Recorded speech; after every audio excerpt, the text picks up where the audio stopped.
Snark Squad. Babes, it is the afternoon.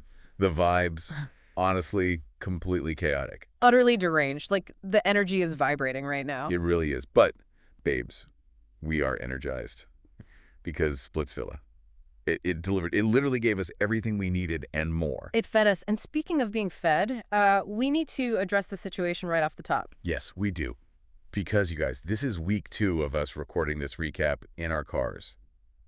At work. It is absolute chaos. I mean, but we are nothing if not dedicated to the mess. The acoustics of a Honda Civic are honestly surprisingly good for venting about reality TV. Just saying. Right. The padding is great.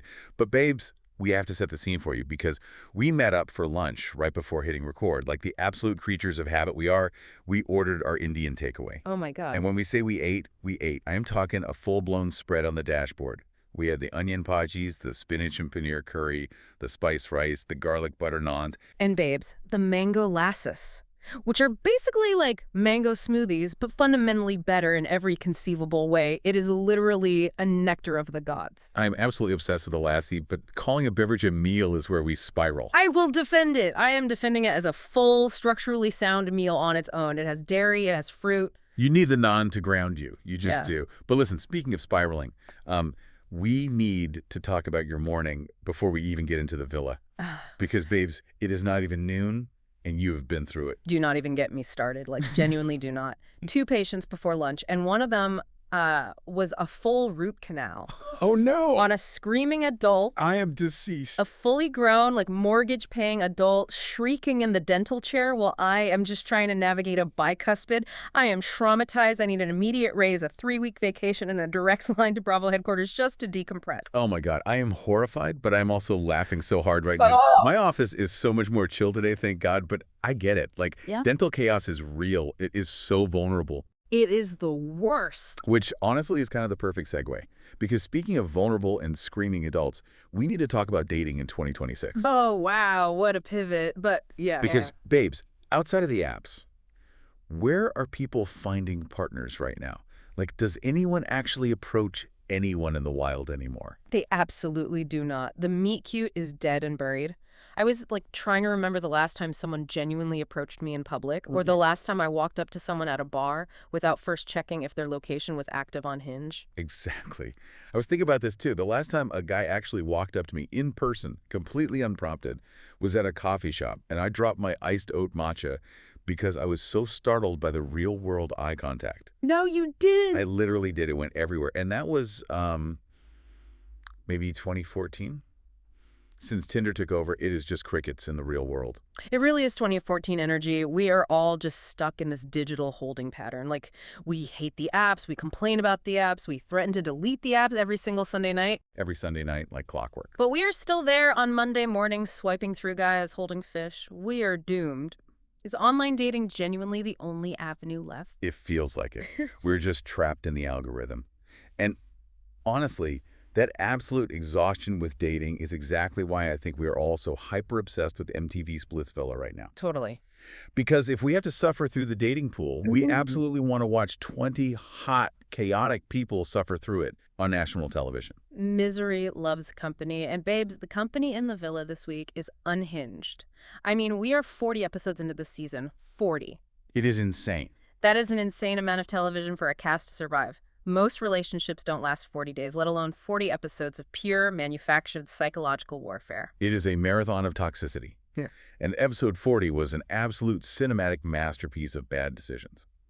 So let us get into this recap. We are unpacking all the shifting alliances, the absolute betrayals, and the physical challenges that just broke these people down. Yes, please. And you know, we are layering in all the shade, the Reddit threads, and the fan reactions. The fans on Reddit are doing the Lord's work right now. Like, they are seeing through every single fake tear and every forced alliance.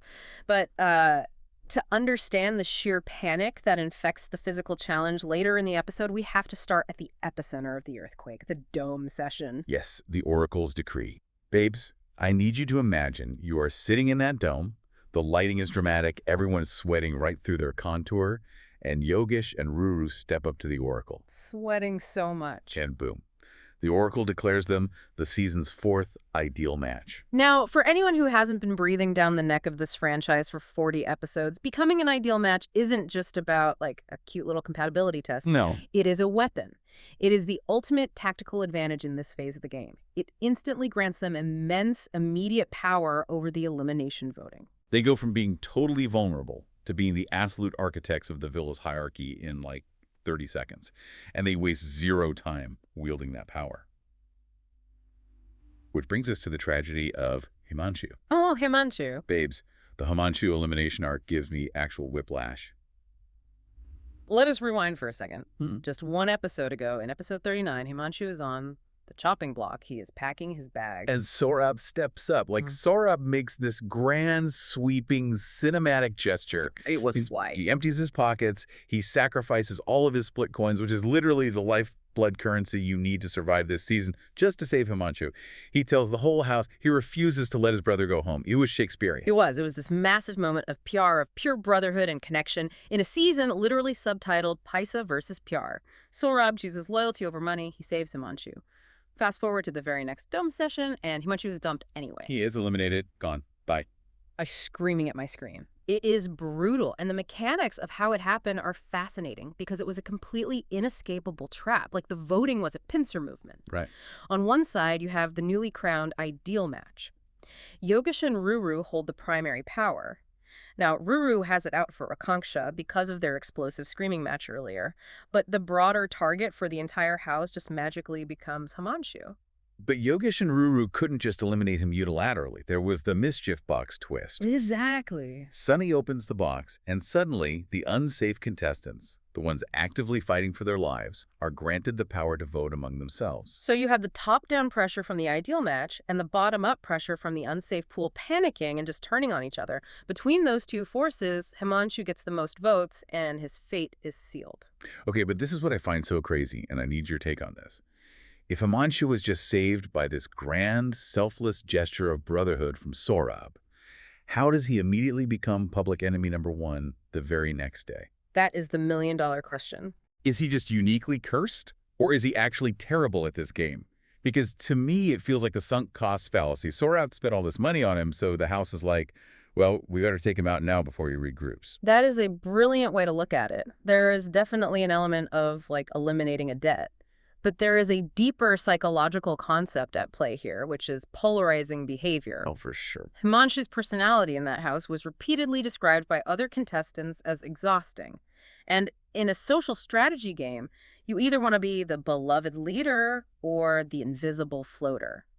Being polarizing is fatal. Yeah, you just can't do it. You force everyone to have a strong opinion about you, and usually it is negative. He kept himself in the crosshairs because he couldn't just sit quietly and eat his rice. Exactly. Plus, surviving an elimination by the skin of your teeth through someone else's sacrifice doesn't make you safe. It brands you as weak. It highlights to the entire villa that you lack structural protection. Wait, that makes so much sense. Right. Look at Yogesh. Yogesh is part of the Roadies Gang Alliance. The second he got power, he threw a shield over his core group, specifically Harshit. Himanshu was a lone wolf who annoyed the pack. He had no ideal match in his corner. It is the classic reality TV delusion. Yeah. You survive one dumping, one elimination, and you think, I am invincible, the universe wants me here. No, babes, you just reset the clock to 0, and the target on your back is glowing neon. Precisely. And with Himanshu out, the alliances in the villa are suddenly exposed. Everyone knows exactly where they stand. Which brings us to the next morning. Yes, the task. The hangover of the elimination hasn't even worn off, and they are dragged out for the Bank Bhaja task. Babes, the Bank Bhaja task, just watching this made my muscles ache. Had to take another bite of garlic naan just to cope with the secondhand exhaustion. I was getting tired just looking at the screen. He was a 3-stage physical and mental gauntlet literally designed to break their spirits. It was sadistic. Okay, so stage 1 is dancing around to identify a specific song. Stage 2 is balancing and spinning on a giant wobbly desk while actively trying to shove your opponents off into the dirt. Oh, dangerous. And stage 3 is diving into a massive pool of hay to dig for hidden letters that spell out the missing lyrics from the song in stage 1. Pure, unadulterated chaos. But the messiest part wasn't even the mud or the hay. It was the pre-task draft. Gulu and Suzanne are named team captains. They have to pick their squads. And you know the playground draft is always where the egos get bruised. Oh, the draft is a terrifying mirror of the villa's social hierarchy. It shows you exactly your market value in the house. And speaking of market value plummeting to absolute zero, we have to talk about Himanshu's delusion here. Because the timeline of the task setup overlaps with the dome session politics. During the team picking, Himanshu is standing there, completely isolated. It was so hard to watch. Gulu literally looks at him and says, I don't want Himanshu on my team. And Himanshu's reaction is a masterclass in unearned confidence. Like, he is the last kid picked for dodgeball, and he tries to leverage a position of power he absolutely does not possess. None. He crosses his arms and essentially says, well, beggars can't be choosers. I am a free agent. I will only play if I'm guaranteed my fair share of the split coins if we win. I screamed at my television. I was like, babes, you are actively being rejected. You are about to be eliminated, and you are demanding an executive producer credit on the task. It was genuinely embarrassing. He refused to step foot on the field unless his financial terms were met. And the wildest part, Suzanne actually agrees to his terms. She promises him a cut. Gulu tells him to kick rocks, but Suzanne caves. Suzanne agreeing was pure desperation. I mean, her roster was weak and she was panicking. Gulu, on the other hand, felt he had the muscle and didn't need to negotiate with a pariah. But all of this petty corporate-level negotiation gets completely detonated by Sunny dropping a casual bombshell right before the whistle blows. Yes, the secret advantage. Sunny just casually announces, oh, by the way, there is a secret advantage hidden somewhere in the hay pool in Stage 2. And babes, you could literally see the pupils dilate in 20 different pairs of eyes. The panic was instant. The entire dynamic of the task fractures in an instant. We can call this the advantage schism. Because before the announcement, the goal was collective. Win the task as a team. The second a secret advantage is introduced, the goal becomes individual. Find the shiny object for myself. And nobody modeled this selfish panic better than Yogesh. Like, Yogesh was originally drafted to be in the hay pool. He was fine with it. But the second Sunny mentions the advantage, other team members suddenly realize they want to be in the hay pool too. Obviously. They suggest switching positions, and Yogesh absolutely loses his mind. He throws a full cinematic tantrum. He threatens to strike. He literally says, if you move me, I will just stand here and not guess the song. I will refuse to perform. It is the exact definition of toddler logic. It is that mindset of, if I can't play with the shiny new toy, I'm going to break the toy so literally nobody else can play with it. Exactly. He was completely willing to sabotage his entire team, lose the 6,000 coins, and embarrass his captain just because his personal access to a mystery prize was threatened. I think it highlights how fake the loyalty in this house really is. It completely shreds the illusion of Haichara. Like, the men in this house talk incessantly about brotherhood, loyalty, and standing shoulder to shoulder. But the moment an individual incentive is dangled, that brotherhood evaporates. Gone. Yogesh proved that when push comes to shove, the season's subtitle is accurate. Paisa wins over PR every single time. He forced Gulu's hand. Gulu's the captain, and he is suddenly dealing with a hostage negotiation. He has to choose, like, fight Yogesh and risk the entire team throwing the challenge, or just cave to the toddler to keep the peace. So he caved. Gulu caved. Yeah. Yogesh stayed in the hay. Which, strategically, was the only move Gulu could make, but it set a terrible precedent for team morale. And once the whistle actually blew, the stark contrast between how these two teams performed was jarring. It was a masterclass in dominance versus total disaster. Oh, let us start with the dominance, because Gulu's team absolutely devoured this challenge. But while the cameras and the edit gave all the glowing hero shots to Yogesh and Ruru in the hay, the Snark squad on Reddit was not fooled. They never are. The Reddit threads immediately clock who the actual unsung heroes of this victory were. The Reddit subreddit was fully analyzing the labor distribution, and they were entirely correct. They pinpointed Tane and Harshit, who were stuck on stage 1, spinning the giant disc. Babes, that disc looked like a medieval torture device. Genuinely terrifying. You have to maintain your balance on a spinning, slick surface while actively grappling with people trying to shove you off. And the fans noted that Tane had this incredible, almost mathematical footwork. He was calculating his center of gravity. And Harshit's stamina was terrifying. He just kept the disc rotating relentlessly. Their performance was the engine of the victory. Yeah. And this brings up a huge point about reality TV competition design. Tane and Harshit were doing the invisible labor. So true.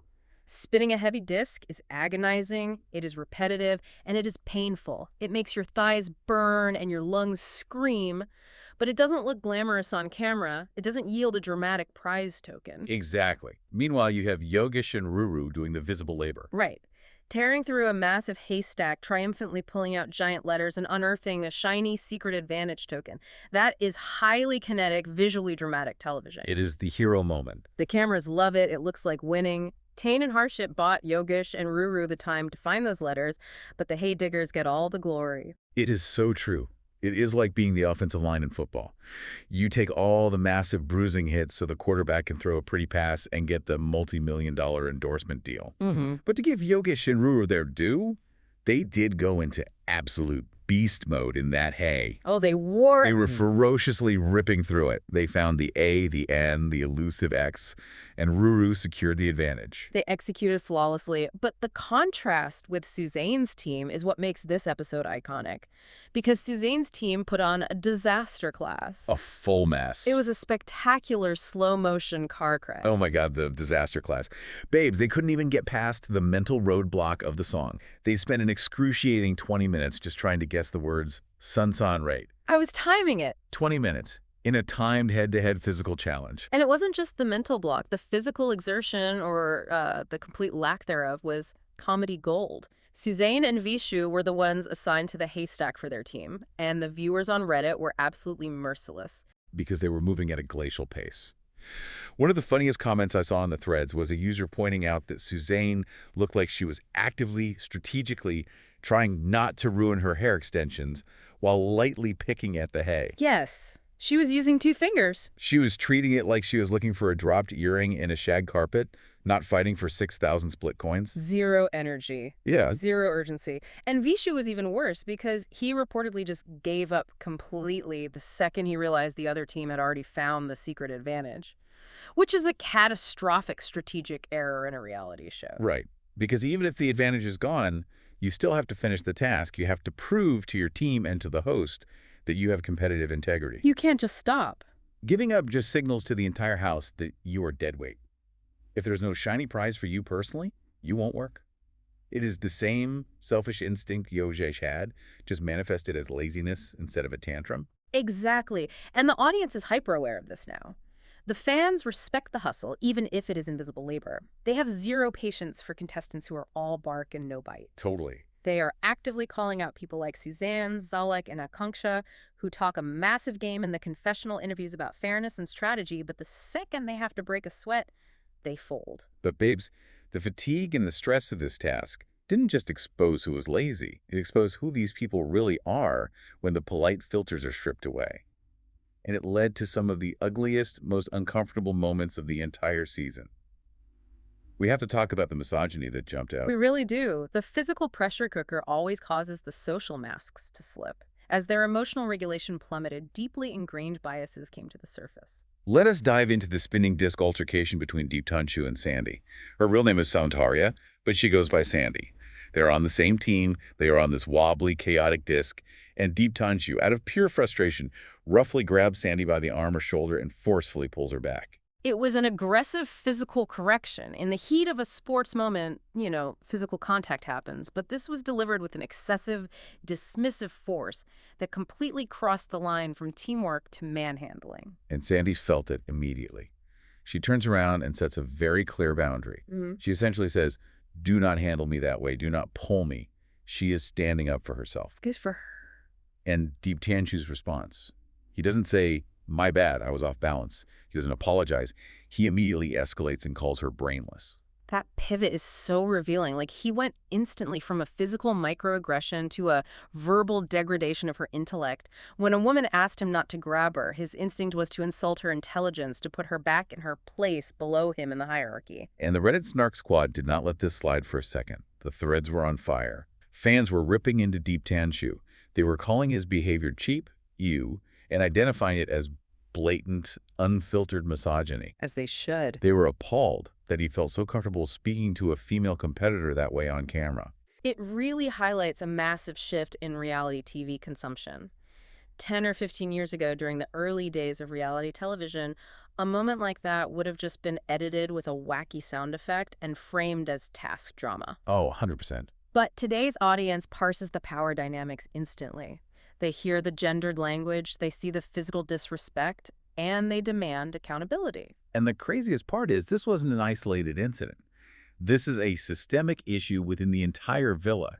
And it was actually called out by Sunny during the Dome session. Yes, Sunny did not hold back. Sunny directed this very pointed, very necessary critique at Gulu and Garesh.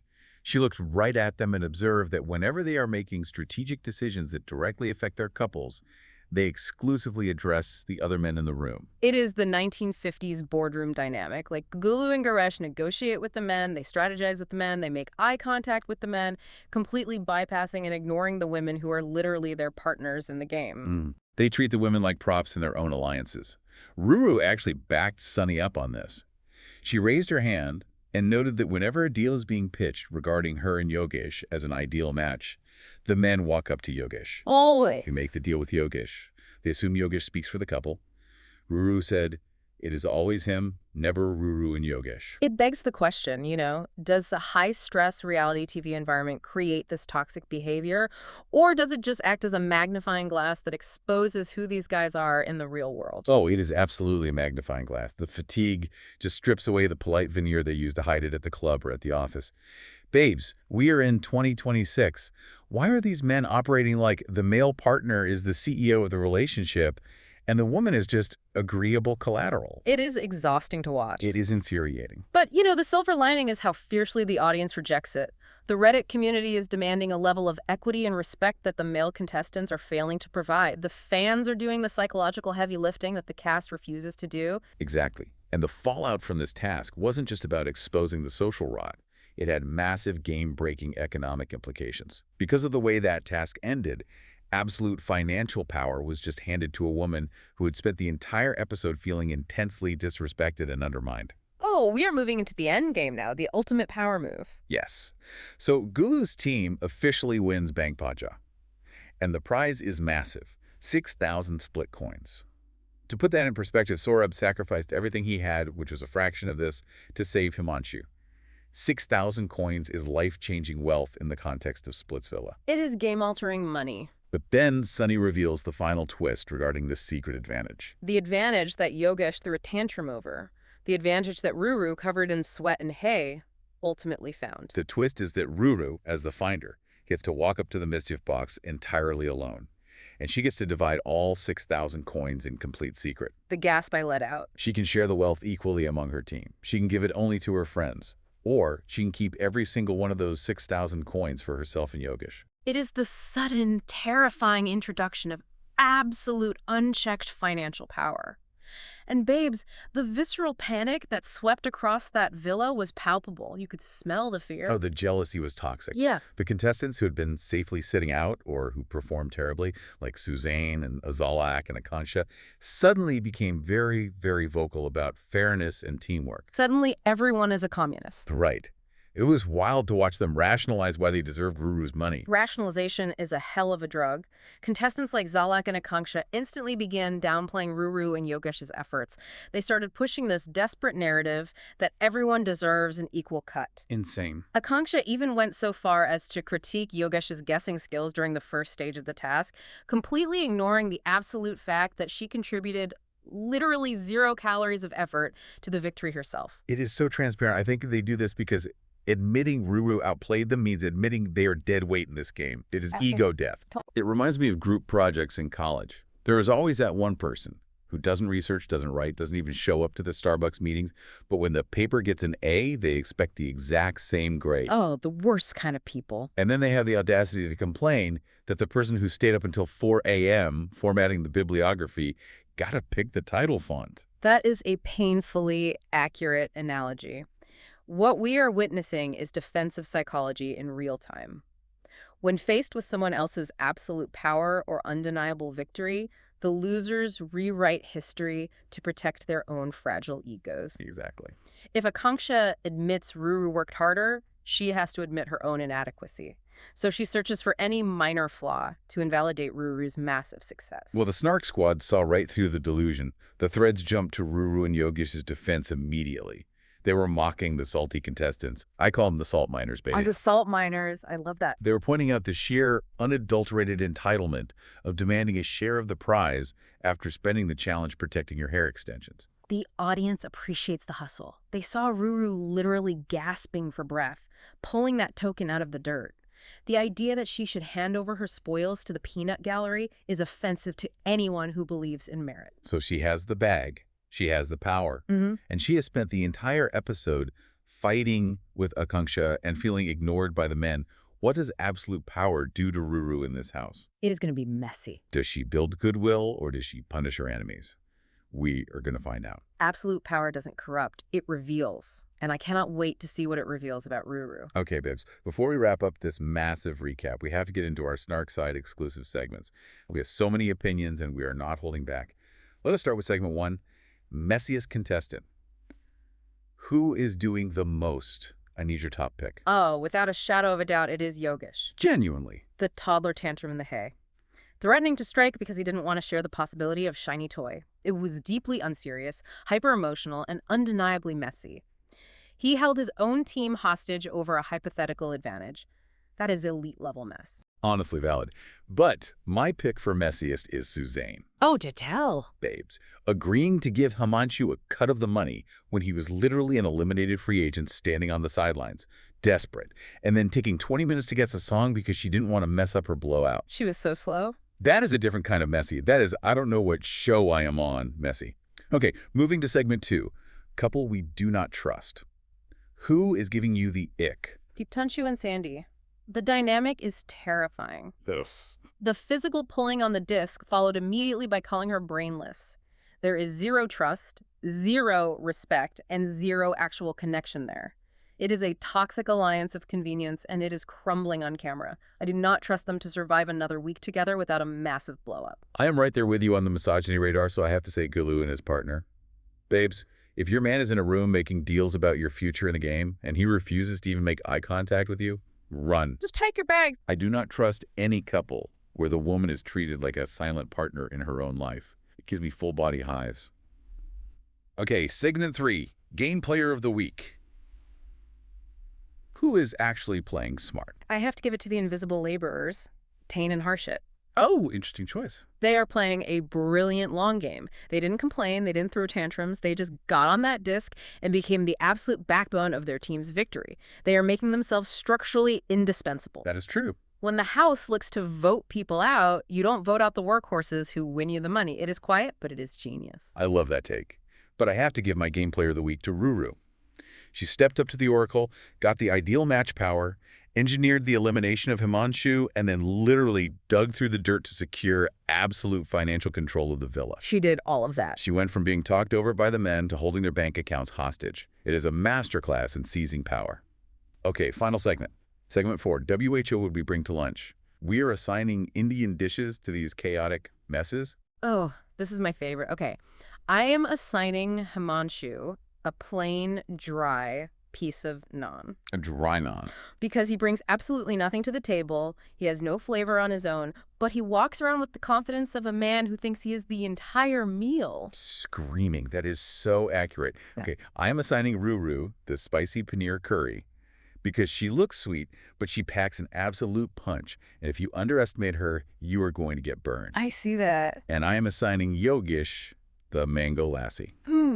Because he is sweet when he gets what he wants, but the second you shake him up, he is just an emotional smoothie spilling everywhere. A literal emotional smooth. I love that so much. Babes, what a recap. We survived the car recordings, we are actively slipping into an Indian food coma, and we processed the dental trauma and the Splitsvilla chaos. It is a journey. But we need to look ahead, because the teasers for the next episode show the entry of Basir Ali. A reality TV titan. He is coming in as a wild card, and his presence is going to absolutely shatter whatever fragile alliances Ruru's new wealth just created. So, Snark Squad, we want to hear from you. Who is your favorite contestant right now? Do you agree with our messy picks?